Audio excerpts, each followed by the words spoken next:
東京九段の靖国神社。終戦の日を迎える8月、山道は異例の人並みで埋まる。2007年6月、ここを一人の台湾人が訪れた。台湾の元総統、李登輝である。84歳の李登輝はまっすぐ本殿へ進み、深く頭を下げた。会いに来たのは、62年前に戦死した実の兄だった。兄の名は李登輝。日本名を岩里武則という。台湾の警察官から志願して日本海軍に入った男である。昭和20年2月、マニラの戦いで戦死した。遺骨は帰らなかった。位牌も墓もない兄に会える場所は世界で靖国しかない。李登輝はかねてそう語っていた。参拝を終えた84歳の弟の目には涙が浮かんでいたという。なぜ台湾人の兄が日本の靖国神社に祀られているのか。靖国には今も27,863柱の台湾出身者が眠っている。あの戦争で20万を超える台湾の若者が日本の軍人や軍属として戦い、3万余りが帰らなかったのである。その中にひときわ有名を馳せた男たちがいた。台湾の山の民から志願した部隊、高砂義勇兵である。ここに一枚の写真がある。日本の軍隊に志願した台湾の若者たちの姿である。この白黒写真に AI で色を与えてみる。白黒の写真はどこか遠い時代の記録に見える。だがカラーになった瞬間、一気に現実味が増す。この動画では日本人として戦った台湾原住民の志願兵、高砂義勇兵の物語をたどっていく。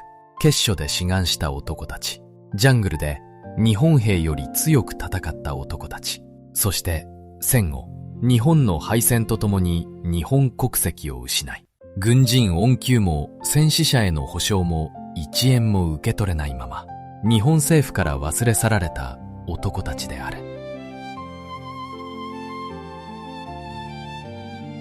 白黒写真のカラー化にあたり協力いただいた東京の画像加工業者リタッチインクさんの復元方法では、従来手法のように白黒の上に色を塗るのではなく、 AI が写真そのものを補正し、当時カラーカメラで撮ったらこう写っていたかもしれない姿に近づける。これはおそらく従来の方法よりもずっと肉眼で見た光景に近い復元方法だ。興味のある方はリタッチインクレタッチ会社と Google で検索してみてほしい。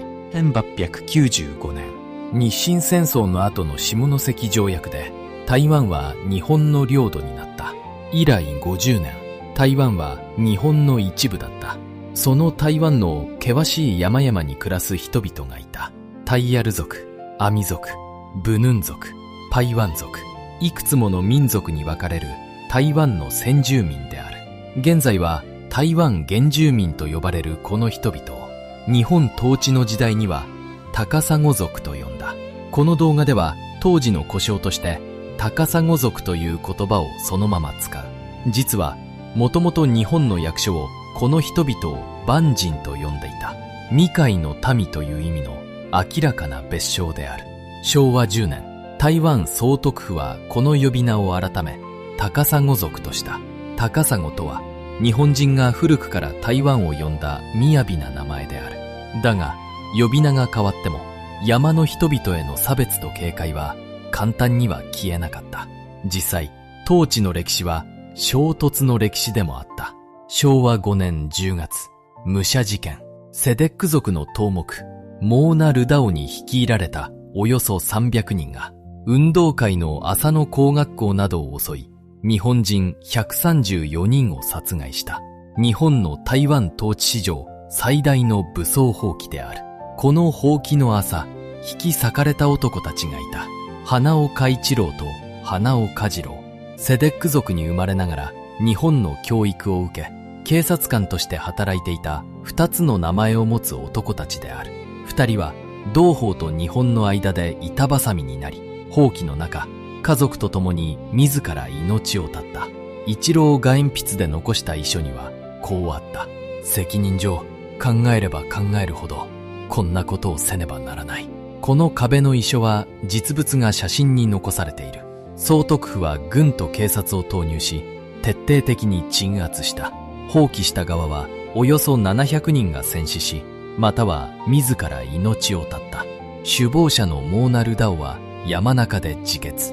後年発見されたその遺骨は故郷に帰ることを許されず、台北帝国大学で研究標本として陳列され続けた。遺骨がようやく武者の地に葬られたのは1973年のことである。日本の台湾統治は美談だけでは語れない。こうした血が流れた過去が確かにあるのである。だが、ここからがこの物語の複雑なところだ。この武者事件からわずか10年余りのち、同じ山の民の若者たちが我先見と日本の軍隊に志願するのである。それも結社をしたためてまで。一体何が起きたのか。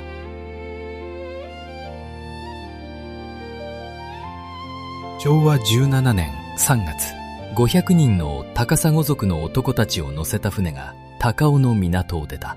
高砂手維新報国隊、後に高砂義勇隊と呼ばれる部隊の第一陣である。この部隊が生まれたきっかけは、一説にはフィリピンのバターン半島で密林の戦いに苦戦していた本間正治中将の提起だったと言われる。道なき山とジャングルでの輸送に山を知り尽くした高砂族の力を借りたいという狙いである。なお、この本間正治という軍人の生涯は別の動画で詳しく語っている。ただし彼らは兵士ではなかった。身分は軍人ではなく軍属。武器を持たされない軍夫である。任務は弾薬や食料の運搬と飛行場や道路の建設。腰に下げることを許されたのは山形な一本だけだった。当時の警察の記録にはこんな一節がある。盧溝橋事件の後、台湾の山々では我も日本人なりと名乗る者が各地に現れていたと。公民家の教育は武者の血を流した山の民の心まで届き始めていた。この募集に志願者が殺到した。役所に押しかけ、一族の名誉をかけて座り込む者、指を切り血で志願書をしたためる者。ある女子青年団の団長は当時の新聞にこう語っている。将来同胞と結婚するときは立派な志願兵であることがお婿さんの第一条件ですと。だがこの熱狂の裏側も正直に見ておきたい。実際の人選は地区を受け持つ警察官が割り当てを決めていた。軍夫という身分ゆえに筆記の学力試験もなかった。セテック族のワリスピホは巡査部長に志願しろと命じられ結社を書いたと証言している。ただその胸の内には武者事件で着せられた国賊の汚名をすすぎたいという思いもあったという。ある青年は一家の大黒柱だったのに青年団の皆が志願するのに自分だけ残れないと志願した。その青年が戦死した時、母親は自殺未遂を起こしている。月給37円と聞いてすべてを投げ捨てて志願を決めた男もいた。現金収入の乏しい山の暮らしで、それは破格の賃金だった。一方で生き残ったタイヤル族のコローは戦後のインタビューでこう力説している。志願は強制などではない。部族の頭目が決断し、我々は一致団結して自ら志願したのだと。熱狂と圧力、名誉と生活、志願の動機は一人一人違っていた。だが台湾の研究者蔡清良は元隊員たちからの聞き取りの末、動機の真をこう分析している。見下されていたから自分を証明したかったのだと。高砂義勇隊の派遣は昭和17年3月から昭和19年4月まで計7回。記録に残るだけでおよそ3800人。昭和20年には第8回の600人も編成されたが、海の補給路が断たれ、南洋へ渡ることなく終わっている。軍人として採用された特別志願兵まで含めれば、7000人とも8000人とも言われ、正確な総数は今も分かっていない。その最初の戦場はフィリピンだった。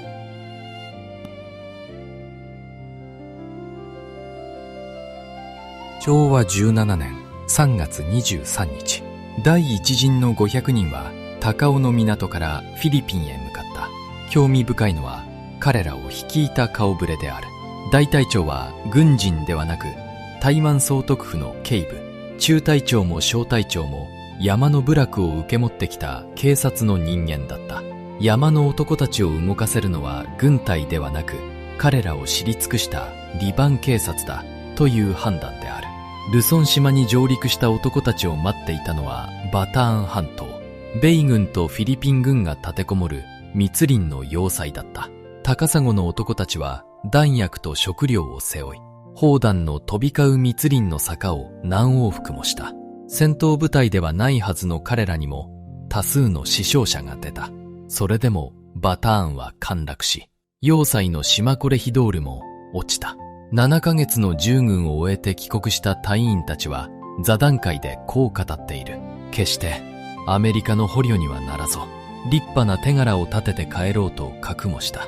マリベレッサムを占領した時、何千人もの捕虜が並んでおり、いよいよ日本が勝ったのだと喜んだと。台湾では全島でバターン陥落の祝賀行事が開かれ、山の部落でも万歳の声が上がったと報じられている。新聞は高砂義勇隊の英雄団を盛んに書き立てた。アメリカ兵13人を切った隊員がいるという記事まである。誇張も混じった英雄団は次の志願の熱をさらに煽っていった。なお、第一陣の500人のうち100人はそのまま帰国せず、ミンダナオ島の工兵連隊に加わり戦い続けている。そして後年、昭和19年の新聞によれば、第1回の隊員だけで金紫勲章の授与は40柱に上った。柱という数え方が示す通り、その多くは戦死者への授与である。だがこのフィリピンの戦場で確かに変わったものがあった。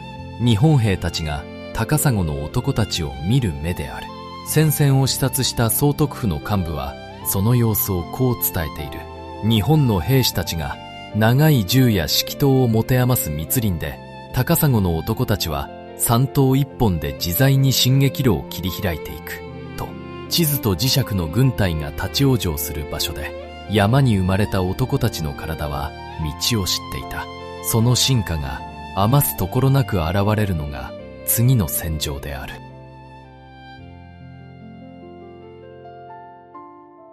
高砂の男たちの強さには種明かしがある。彼らは山岳の狩猟文化の中で生まれ育っていた。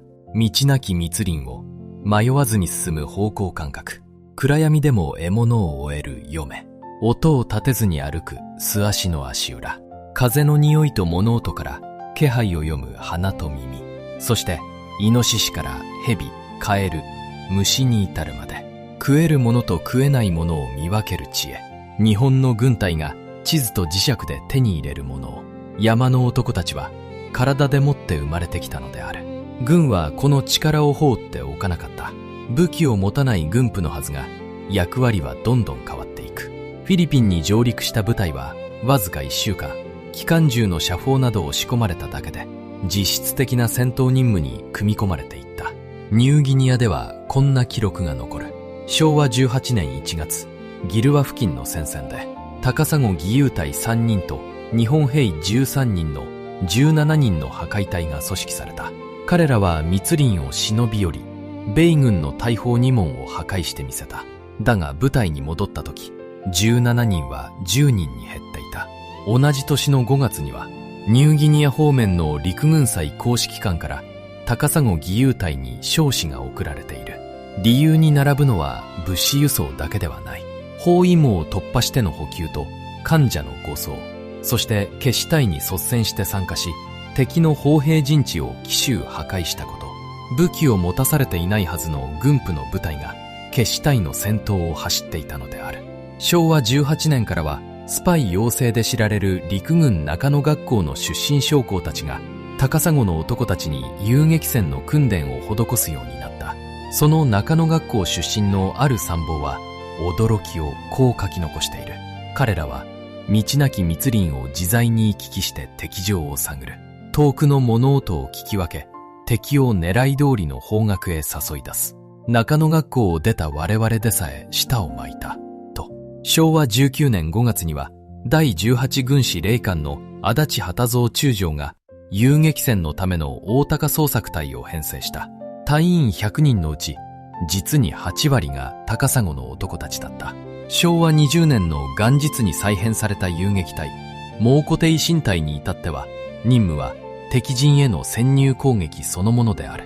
武器は敵兵の遺体から取り上げた自動小銃と手榴弾、素足で音もなく敵陣に忍び込み、闇を見通す目で偵察する。山の狩りの技がそのまま戦場の技になった。武器を持たされなかった軍婦たちはいつしか日本軍で最も密林に強い兵士になっていたのである。だがその頃、戦場そのものが地獄に変わり始めていた。ニューギニア、日本軍にとって最悪の戦場と呼ばれる島である。うだる暑さと叩きつけるスコール、蚊とヒルとダニが襲いかかり、マラリアとデング熱とアメーバ赤痢が兵を倒していく。制空権も制海権も奪われ、補給は途絶えた。ある日本兵の当初がその実態を伝えている。昭和19年4月、アイタペの戦線へ出撃した日本軍約2万人は、戦闘と飢えとで7000人にまで減った。生き残った兵たちはサゴヤシのでんぷんを掘り、ネズミもトカゲもクモさえも食べたと。退却の道はさらに悲惨だった。歩けなくなった兵は置き去りにされ、密林のあちこちから自決の銃声が響いた。川には飢えと病に倒れた兵の遺体が数えきれないほど浮かんでいたと生き延びた隊員は証言している。そして飢えが極限を超えた地域では、人が人の肉に手を出したという証言まで複数の記録に残る。それほどの地獄毒だったということである。高砂の男たちも同じ地獄の中にいた。第1回隊員の陣中日記にはこんな一節が残る。この10日間、草の根で飢えをしのぎ、野生のヤシの実で渇きを癒してきた。後から到着した第2回隊の仲間と再会したとき、彼らが持ってきた日本酒1本とタバコとキャラメルに自分たちは踊り上がって喜んだと。その地獄でこそ高砂の男たちの真価が現れる。日本兵にはヤシの木に登って身を落とすことすらできなかった。銃剣は人を刺す以外に役に立たない。だが山刀1本あればヤシからでんぷんが取れ、屋根が吹け、獲物がさばけた。ある隊では高砂の男たちが漁に出て、1日にイノシシ3頭を仕留め、日本兵にも現地の人々にも分けたという。彼らは現地の人々との橋渡しにもなった。日本軍が村の酋長と関係を築くときは、高砂の男たちの仲介が頼りで、撃ち落とした極楽鳥の美しい羽を現地の人々に髪飾りとして送り、大層喜ばれたという記録もある。見知らぬ鳥を捕らえたときは、必ず胃の中を開いて調べた。鳥が食べているものは人間が食べても安全だからである。山の知恵がそのまま命綱になった。生き延びた日本兵の回想録にはこんな言葉が残る。高砂義勇隊は敵よりも恐ろしい上から守ってくれたと。そして彼らの強さは狩りの腕だけではなかった。タイヤル族の元隊員ロヘイタオレは証言する。高砂の男たちはわずかな食べ物も仲間と分け合って食べた。だから高砂義勇隊員は飢えるということがなかったと。一方で一人だけ隠れるように食べる日本兵も少なくなかったという。分け合えば生き延びられる山の民の文化が地獄の戦場で証明されたのである。だからこそこんな話も語り継がれてきた。米を背負って前線へ運びながら、自分は芋のつるをかじり、米に一切手をつけず、戦友に職を譲ったまま餓死した隊員がいたという話である。これは出典をたどれない、伝承の域を出ない話だ。だが分け合いの文化を見てきた今なら、ただの作り話と切り捨てることもできないはずである。その飢餓の戦場に一人のアミ族の青年がいた。名はロエン。日本名を吉村勉という。軍曹に身を包んだ出征前の一枚が残されている。昭和18年、23歳で対等の故郷を立ち、ニューギニアのウェワクに第5回隊の一員として上陸した。だが到着からわずか1週間で激しい空襲を受け、同じ故郷の仲間26人が一度に戦死した。ロエンは密林に退避し、極限の上を生き延びて、終戦の年の12月、ようやく故郷の土を踏む。彼の故郷、トランの部落からは30人の青年が戦地へ出た。生きて帰った者はおよそ10人だったという。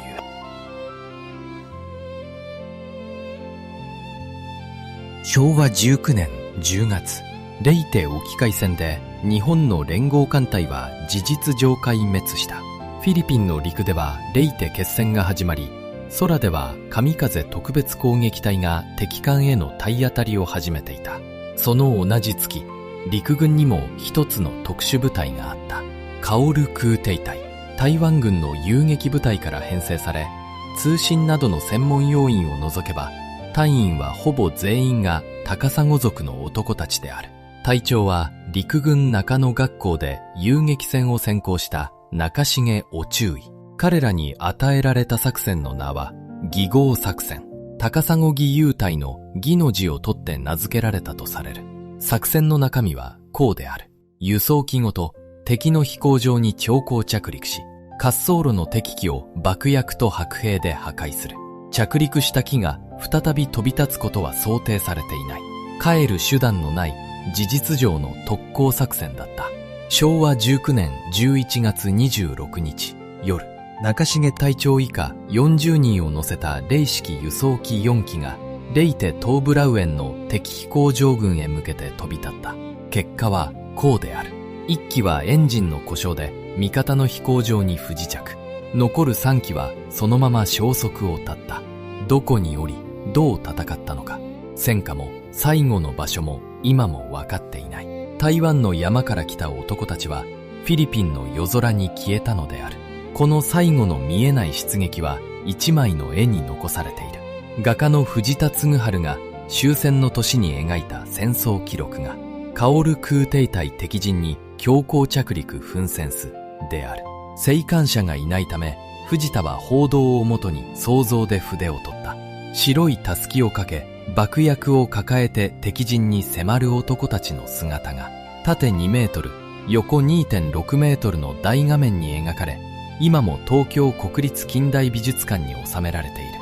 この半年後、昭和20年5月、沖縄の米軍飛行場に同じ戦法で切り込んだ部隊がある。義烈空挺隊である。その物語派、別の動画で詳しく語っている。だが覚えておいてほしい。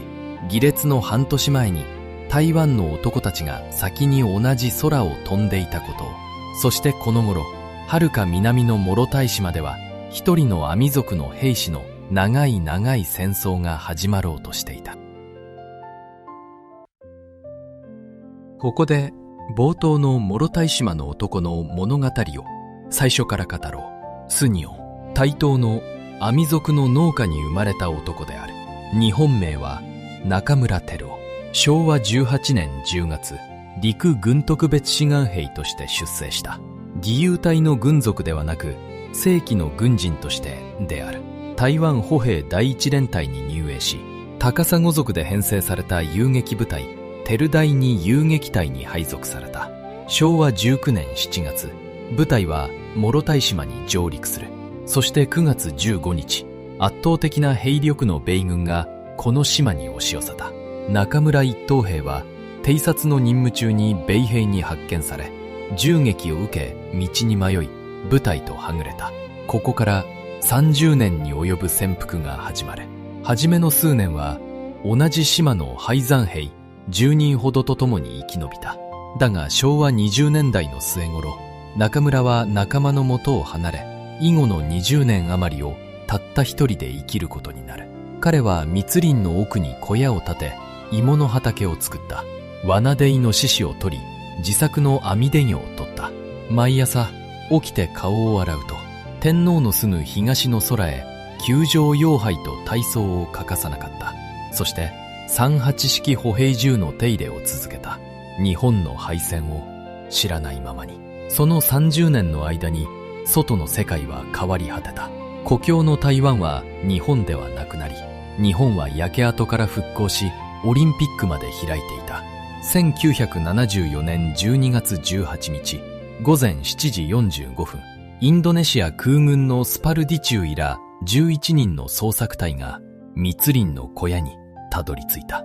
捜索隊は敵ではないことを伝えるため、事前に練習した日本の国歌を歌いながら近づいたという。中村はバカ野郎と叫び銃を構えた。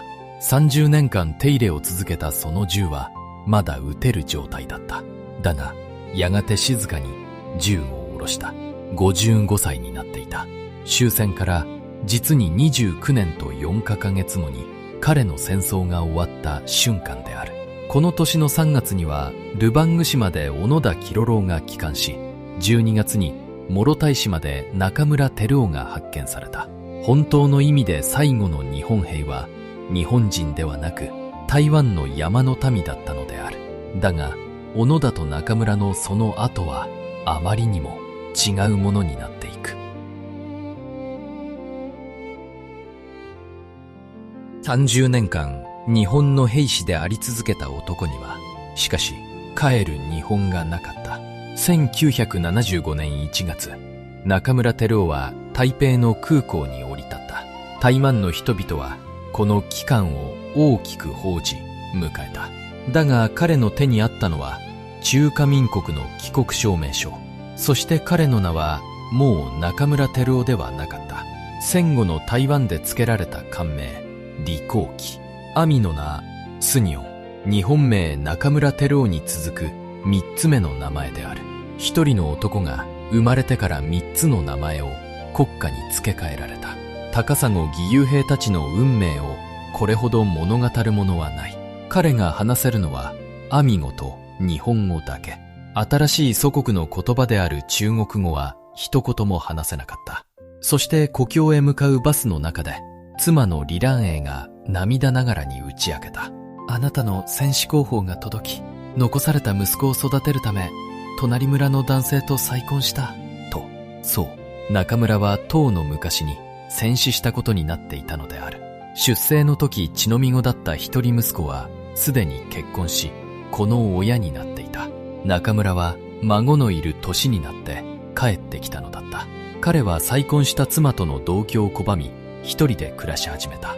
同じ年に帰還した小野田博夫は日本で国民的英雄として迎えられた。だが中村照夫を迎える日本はなかった。日本政府が中村に支給したのは軍事貯金と未払いの給与に帰還手当を加えた6万8000円。たったそれだけだった。日本国籍がないため軍人恩給も保証も出せないというのが理由である。同じ最後の日本兵でも日本人の横井正一と小野田博夫は国の保証と歓迎を受け、台湾人の中村照夫は6万8000円。この差が報じられるとさすがに批判の声が上がり、未階級特進で兵長の階級が贈られ、日本と台湾からの見舞い金などが合わせておよそ800万円集められた。だが制度としての保証は最後までなかった。それが30年の大火だった。さらに台湾では彼を英雄と呼ぶ声と、部隊を離れた経緯をめぐって東兵と呼ぶ声までが交錯した。その期間は美談では終わらなかったのである。そして期間からわずか4年後、中村照夫は末期の肺がんと診断され、1979年6月15日、台東の自宅で息を引き取った。59歳だった。その最後を見とったのは妻の李蘭英である。同居を拒んだ夫のもとへ最後は戻り寄り添った。30年待てなかった妻と30年待ち続けた夫の、これが結末だった。一つ後日談がある。現在の諸田島にはインドネシアの手によって中村照夫の銅像が建てられている。30年間彼が身を潜めたジャングルの島は今や彼を記憶する島になった。日本でもなく台湾でもなく、彼がたった一人で戦い続けた島が一番彼を覚えていてくれたのかもしれない。だが中村照夫の悲劇は彼一人のものではない。日本人として戦った台湾の男たち全員の戦後だったのである。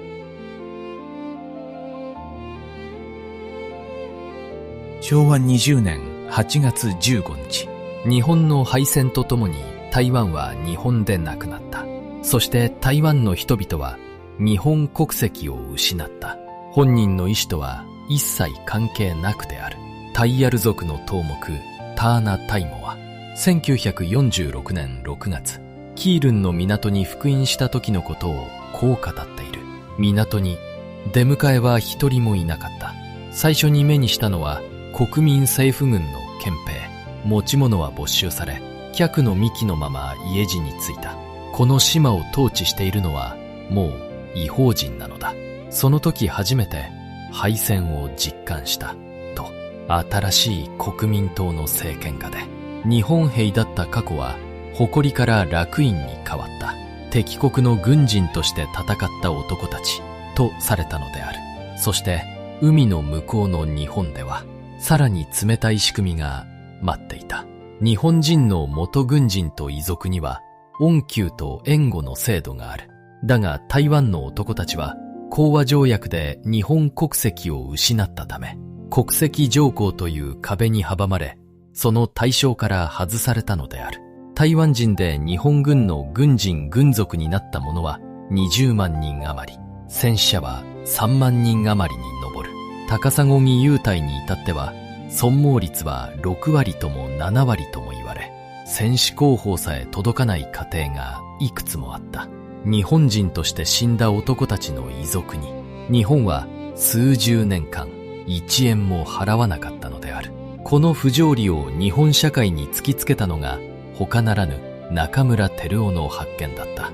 30年戦い続けた男にすら恩給の一つも出せない。その現実が報じられ、日本の世論がようやく動き始めたのである。翌1975年には台湾出身の言語学者王育徳たちが台湾人元日本兵士の補償問題を考える会を結成し、東京で運動を始めた。1977年、元隊員と遺族たちは日本の裁判所に補償を求めて提訴した。裁判所は請求を退けた。ただしこう付け加えた。これは立法によって解決すべき問題であると。そして1987年、ようやく議員立法が成立する。戦死者の遺族への弔慰金は1人200万円、それきりだった。申請はおよそ3万件、支給の総額はおよそ530億円。大きな数字に見えるが、一人当たりでは日本人の遺族が数十年受け取り続けてきた恩給とは比べるべくもない。軍隊時代の貯金も額面の120倍で返還されたが、数千倍に跳ね上がった戦後の物価の前では焼け石に水だった。それでも声を上げ続けた人がいる。1998年には生還者の長老たちが台湾の国家図書館に集まり、日本政府の公開謝罪を求める集会を開いている。カレンの小学校の元校長鄭東山は2000年に遺族の協会を立ち上げ、日本政府に謝罪と補償を求め続けたまま2017年に世を去った。戦後の台湾社会ではこんな言葉があるという。老人は語らず、若者は問わず、誇りも悲しみも語られないまま断絶していったのである。日本人として戦い、日本人として死んだのに、日本人としては扱われなかった。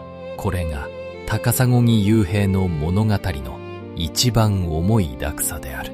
だがそれでも生き残った男たちは日本を憎み切らなかった。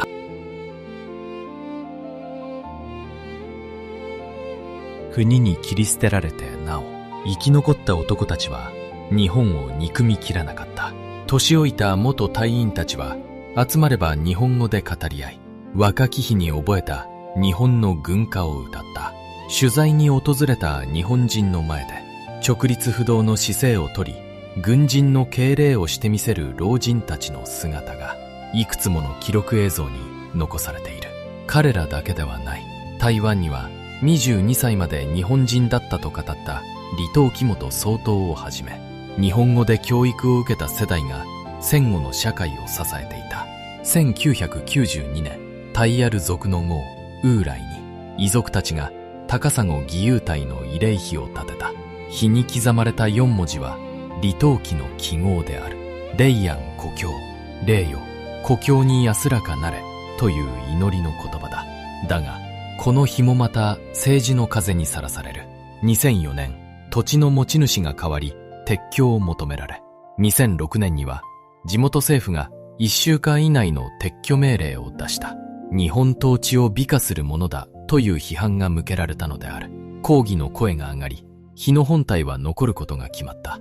だがその代わり、周囲の日本語の石碑8基は撤去され、李登輝が書いた霊安故郷の文字はベニヤ板で覆い隠された。戦場で死んだ男たちを悼む言葉さえ板で覆われなければならなかったのである。それでも遺族たちは諦めなかった。2006年、碑は烏来の滝を望む公有地に移され再建された。この碑の建立に奔走したのは周霊梅という女性である。高砂の兵士たちへの尊敬の一年で、やっとの思いで完成させたと伝えられ、今はその息子が碑の維持を受け継いでいる。だが2015年、今度は大型の台風による土砂崩れが円区を襲い、碑は土砂に埋もれてしまった。慰霊碑を一つ立てて守り続けること。それにさえ政治の壁と自然の猛威が立ちはだかるのが、日本人として戦った男たちの戦後の続きだった。そしてもう一つの慰霊の場所をめぐっても評価は割れている。東京の靖国神社である。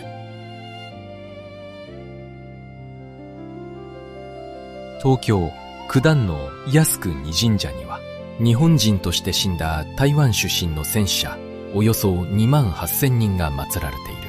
高砂義勇兵たちもその中にいる。そしてこの慰霊の形をめぐって台湾の声は真っ二つに割れている。一方にはそれを返せと訴える人々がいる。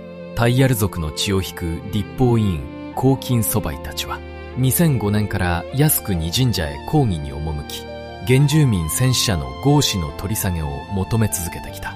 先祖の魂は日本の神社ではなく、生まれた山の祖霊のもとへ帰るべきだという信仰、そして同化の歴史そのものへの抗議である。日本の裁判所への訴えは退けられている。靖国神社のそばも一度祀った霊は一つに溶け合っており、選び分けることはできない。そういう神道の教義を理由に取り下げには応じていない。対立は今も解けないままである。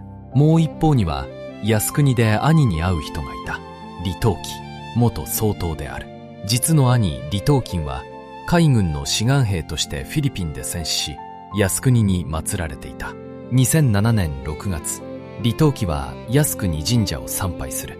62年ぶりに兄に会えた。涙が出たと彼は語った。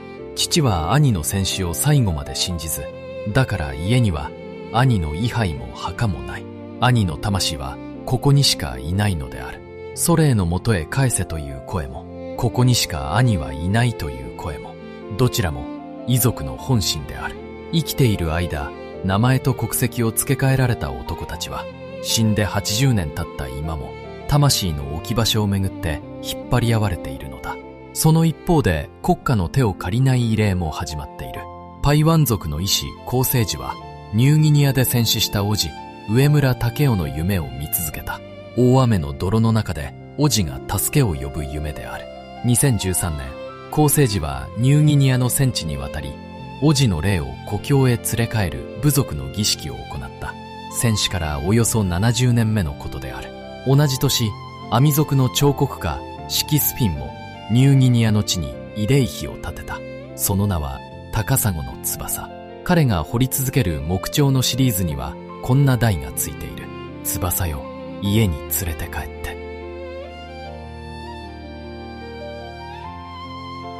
時代は現代へ飛ぶ。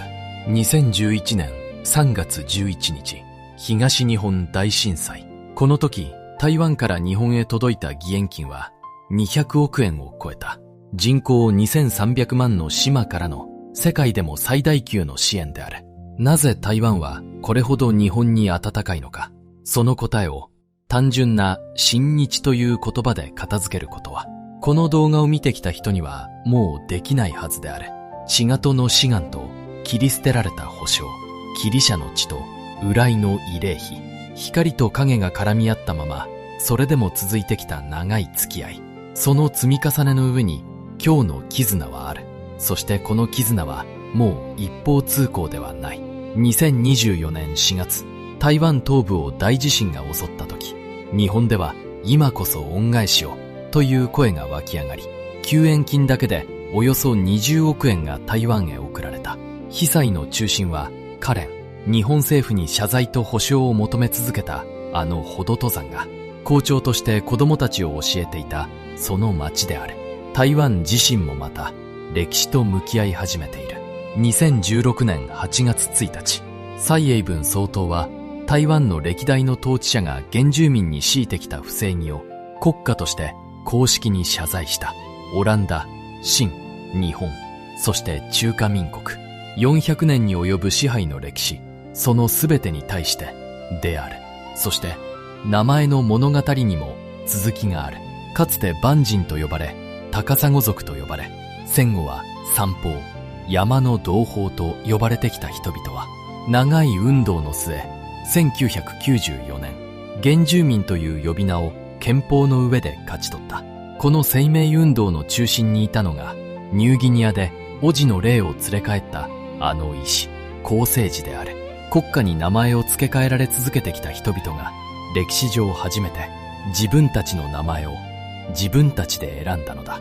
ちなみに、蔡英文が謝罪の日に選んだ8月1日は、この証明が実現した記念の日である。決勝で志願した男たちの時代から80年、物語をまとめよう。台湾の山に生まれた男たちがいた。蛮人と呼ばれ、高砂族と呼ばれ、見下されながら、自分を証明するために、決勝で日本の軍隊に志願した男たちである。武器も持たされない軍夫として海を渡り、飢餓の密林では日本兵を敵より恐ろしい上から守った。ある者は輸送機で敵陣へ突っ込み、フィリピンの夜空に消え、ある者は戦争を知らぬまま30年をジャングルで生きた。そして戦争が終わると、彼らは日本人ではなくなり、保証からも歴史からも取り残された。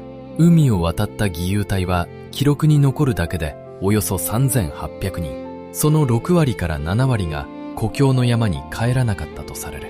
今、台湾の博物館に3枚の認識票が収められている。ニューギニアの土の中から人の骨とともに掘り出されたものである。刻まれた文字はもう2689。あのロエンたちが属した第5回高砂義勇隊の部隊番号だ。だが、持ち主の名前は今も分かっていない。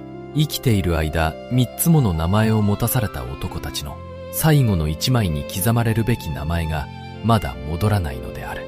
ゆかりの場所は今も残っている。台北近郊、ウーライの高砂義勇隊記念園区。台風の土砂に埋もれてなお、遺族が守り続ける慰霊碑である。高雄の寄進には台湾出身の日本兵を記憶する公園があり、スニオンの名を冠した壁が立つ。そして諸対島には中村照夫の銅像が密林を背にして立っている。同じ時代、南の海の島々にも日本と現地の人々の忘れられた物語がある。インドネシア独立と残留日本兵、そしてパラオと日本、2つの動画で語っているのでぜひ見てほしい。高砂義勇兵、日本人として戦い、日本人として死に、そして戦後、日本人であることを取り上げられた男たちである。カラーで蘇った写真の中にその男たちは確かに生きていた。そして今も毎年8月になると台湾から靖国神社を訪れる人々がいる。高砂義勇兵の故郷の民族衣装をまとい、あの日の男たちに祈りを捧げるためである。私たち日本人は日本の名のもとに戦った彼らのことを忘れてはいけない。高砂義勇兵の物語をあなたはどう思っただろうか。ぜひコメントで聞かせてほしい。ここまでご覧いただきありがとうございました。この動画が心に残ったら高評価とチャンネル登録で応援よろしくお願いします。